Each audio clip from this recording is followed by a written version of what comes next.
በመዝሙሮቿ በብዙ የተባረክንባት እህታችን ዘማሪት አስቴር አበበን በተመለከተ ከሰሞኑ ደግሞ በተለያዩ ሶሻል ሚዲያዎች ላይ ብዙዎቻችሁ እንደሰማችሁት ከትዳር ህይወቷ ጋር በተያያዘ ከገጠማት አሳዛኝ ሁኔታ አንጻር ባለቤቷ ደግሞ በፌስቡክ ማህበራዊ ሚዲያ ላይ ያልተጠበቀ ጽሑፍን ካሰፈረ በኋላ ብዙዎች እንዲነጋገሩበት ምክንያት ሆኖ ነበር። ነገር ግን በዛሬው ዕለት ደግሞ ለወዳጆቻችን መልካም ዜና መልካምን ለማይሹ ግን ይህ ዜና ሊያናድዳችሁ ይችላል እያለ ባሰፈረ ጽሑፍ ሁሉም ነገር እንደሚስተካከልና መልካምና ቸር ወሬ እንደሚያሰማን በእግዚአብሔር እምነት አለኝ በማለት ባጋራው መልእክት ስለ አስቱና ባለቤቷ በብዙ ለተጨነቁ ሰዎች እረፍት ሊሆን የሚችልን ሀሳብ አጋርቶናል። ብዙ ፈሪሃ እግዚአብሔር ያላችሁ ሰዎች እየጸለያችሁና ፍቅራችሁን እየገለጻችሁልን ነው። ለእናንተ ይህን የምስራች ዜና ልነግራችሁ ግድ ብሎኛል ብሎ ሀሳቡን የጀመረው የዘማሪት አስቴር አበበ ባለቤት የሰሞኑ የህይወቴ ፈተና፣ የሰሞኑ የቤተሰብ ሰልፍ ከጦርነቱ ማዶ ላሉ ሰው ላልሞተባቸው፣ ላልቆሰለባቸው፣ የጦርነት ጦሱ ገፈቱን ላልቀመሱ አስተያየት መስጠት ቀላል ነበረ፣ አሁንም ነው። የብዙዎች ጥያቄና ድንጋጤ ለምን ወደ ሚዲያ የሚል ሲሆን ደግሜ እዚህም እላለው ሚዲያ ላይ የመጣ ሊመለስ የማይችል እንዲህ ሊራገብ ሊያስደነግጥ እንደሚችልና እንደሚያስፈራ ሳላውቅ ቀርቼ አይደለም። ድፍረትን ይጠይቅ ነበርና የሚመጣውን ማዕበልና ነውጥ ለመቀበል መዘጋጀትም ነበረብኝ። አስቤበትና ለዚያ ተዘጋጅቼ ያደረጉት ውሳኔ ነው። ጉዳት ቢኖረውም የመጨረሻ በእጅ ያለ መንገድ ስለሆነ ጥቅሙን አስልቼም ነው። ልዩነቱ ሚዲያ ላይ ወጥቶ ሲኦል እንደተጣለ ፍርደኛ መመለስ መዳን የለም። ሌላው ጉዳዩን ፐብሊክ እንዲሆን ያደረገው ምክንያትና አጣዳፊነት ምን እንደሆነ ካለማወቅ ላይ ነው። እናም ይህ ጉዳይ ወደ ሚዲያ ከመጣ በኋላ ብዙዎች በጸሎትና በግልም ተስፋ ሰናቂ የድጋፍ ምክራችሁን ለግሳችሁናል። አንዳንዶች ባለማወቅ በልጆቼ እናት ላይ እንደ ጥቂቶች እንድፈርድ ሲጠብቁ ለአስቴርም በልጆቼ አባት ላይ እንድትጨክንና ቆርጣ እንድትነሳ የትዳር ገመድ መቁረጫ መቀስ የላኩም አሉ። ይህ ክፉ ምክር ዓመታትን የዘለቀ ቢሆንም እንኳን አልተሳካም፣ ወደፊትም አይሳካም። የሀሳብ ልዩነት የተግባቦት ችግር አልነበረም ሳይሆን መኖሩ ታውቆ ልዩነቱ እንደ ቀላል በመውሰድና ረጅም ጊዜ በመቆየቱ ያመጣው ጉዳት ነበር። ይህ ጉዳይ ወደ ሚዲያ ከመምጣቱ በፊት ያሉ ሁሉም ጥረቶችና አማራጮች ተሞክረዋል።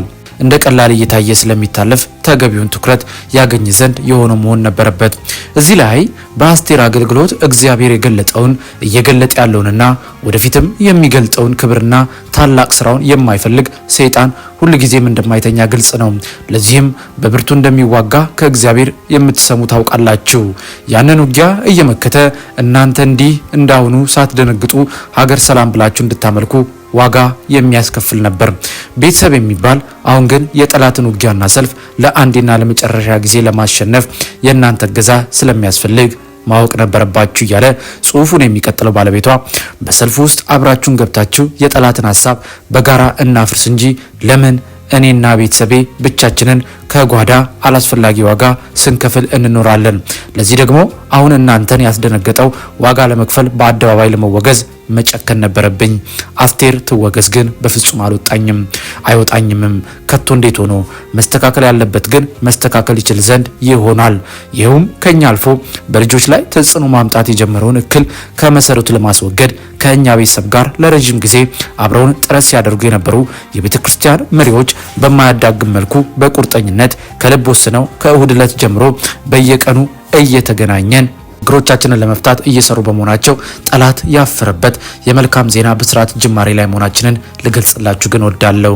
ምናልባትም ሌሎች እንዲሁ በሽፍንፍን እየተጎዱ ያሉ ቤተሰቦችና ልጆቻቸው ይድኑ ዘንድ መማሪያን እንሆንም ይሆናል። እኔ እዚህ አደባባይ በመጣም ጉዳዩ ትኩረት እንዲያገኝ ከማድረግ በቀር በልጆቼ እናት ላይ የምጨክንና አሳልፍ የምሰጣት በተገለጠው የእግዚአብሔር ሐሳብና ስራ ላይም የምነሳ ሰው አይደለሁም። ማንኝና ከእድሜ ግማሹን ሰውቼ ስገነባ የኖርኩትን ቤት በዝምታ ተሸፍኖ እንዳይፈርስ ግን ከዚህም በላይ መጮህ ካለብኝ ለማዳን እጮሃለሁ። እግዚአብሔርም ይሰማል። አስቴርም ብትሆን በማንም ጎሽታ የልጆቿን አባታታ የሰላም ህይወት የደስታ ኑሮ ታገኛለች የምትሉ ቆም ብላችሁ ዙሪያችን ተመልከቱ።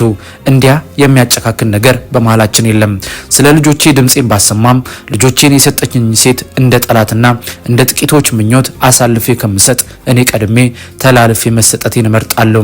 ስለዚህ ይህ ማዕበል ጸጥ ይላል። ይሄ ነውጥ ለውጥ ያመጣል። መልካም ነገር መታየት ከጀመረ ደግሞ ለጊዜው የምትወዱና በጸሎት መልካም ነገርን ብቻ በማወጅ አብራችሁ እንድትቆሙ ጠይቃለሁ። በዚህ ጉዳይ እየነገዳችሁ ያላችሁ እዚሁ ላይ ይብቃና በኋላ ደግማችሁ ስትሰሙት ታፍሩበት እንዳይሆን ክፉ ነገር መፈብረካችሁን እንዲበቃ ምርቶቻችሁን ጊዜ ያለፈባቸው ስለሚሆኑ እንድታስወግዷቸው ጥሬን አቀርባለሁ። ከተለያየ ስፍራ በግልም በማህበራዊ ሚዲያ እገዛችሁን ምክራችሁን ለለገሳችሁን አብሮነታችሁን ላሳያችሁን እግዚአብሔር ብድራታችሁን ይክፈል። ከልብ አመሰግናለሁ። በተከታታይ መልካም ነገሮች ይኖራሉ።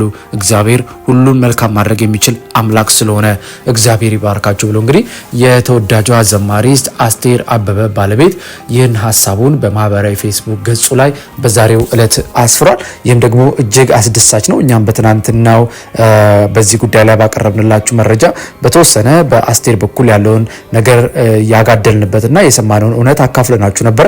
በዛሬው ዕለት ደግሞ ከባለቤቷ ይህን መስማታችን እጅግ ያስደስታል። ለሁሉም ግን ሁሉም ነገር ተስተካክሎና የምስራች ዜና ይዘው መምጣታቸው ለብዙዎች ምልክት ወይ ምክንያት ይሆናሉ ብለን እናስባለን። እሱም እንደጠቀሰው እንደዚህ አይነት በትዳር ህይወት ውስጥ ያሉ ነገሮች እንግዲህ ቶሎ ብለው መፍትሄ ካላገኙ እየቆዩ በሄዱ ቁጥር ሌላ ችግር ሌላ ቁስል ይፈጥራሉና ብዙዎቻችሁ ከዚህ ህይወት ተማሩ የሚልንም ሀሳብ አስፍሯል። እኛም በዚህ ጉዳይ ላይ ይህን መረጃ ያቀርብላችሁ ጉዳዩ ፐብሊክ ስለሆነና የዛሬው ደግሞ የምስራችም ጭምር ስለሆነ ነው። ደስ ብሎናል። በዚህ አጋጣሚም ሁሉም ነገር ተስተካክሎ በቅርቡ ደግሞ በአዲስ ሁለቱም አዲስ የነበራቸውን ችግር ፈተው በአዲስ ፍቅር በአዲስ ለሌሎች ምሳሌ በሚሆን መልኩ ችግራቸውን ፈተው እንደምናያቸው በጣም እርግጠኞች ነን። እናንተም መልካም ምኞታችሁን እስቲ ግለጹላቸው። ውድ የይሁን ሚዲያ ቤተሰቦች እንደሰማችሁት በዛሬው ፕሮግራማችን ስለ ተወዳጇ ዘማሪት አስቴር አበበና ከባለቤቷ ጋር በተያያዘ በዛሬው ዕለት ባለቤቷ በፌስቡክ ገጹ ላይ የምስራች ብሎ የጻፈውን ሀሳብ ያጋራንበት መረጃ ይህን ይመስል ነበረ። በፕሮግራማችን ላይ ያላችሁን ማንኛውንም አስተያየት ልትሰጡን እንደምትችሉ እናንተም ደግሞ ወዳችሁና አምናችሁን ከ9000 በላይ ሰብስክራይበር እንድንደርስ ስላገዛችሁን ምስጋናችን ላቅ ያለ ነው። በሚቀጥለው እናንተ ብትሰሟቸው ብታውቋቸው ባልናቸው አዳዲስ መረጃዎች የምንገናኝ ሲሆን እናንተም የምንለቃቸው መረጃዎች በፍጥነት እንዲደርሷችሁ ቻናላችንን ሰብስክራይብ ያደርጋችሁ እንደዚሁም ደግሞ ቪዲዮን ላይክ እና ሼር ያደርጋችሁ ለሌሎች እንድንደርስ አግዙን እያልን በሚቀጥለው በሌላ መረጃ እስከምንገናኝ ሰላም፣ ፍቅር፣ ጤናን ለሁላችሁም እየተመኘን በዚሁ ተሰናበትን። መልካም ጊዜ ይሁንላችሁ።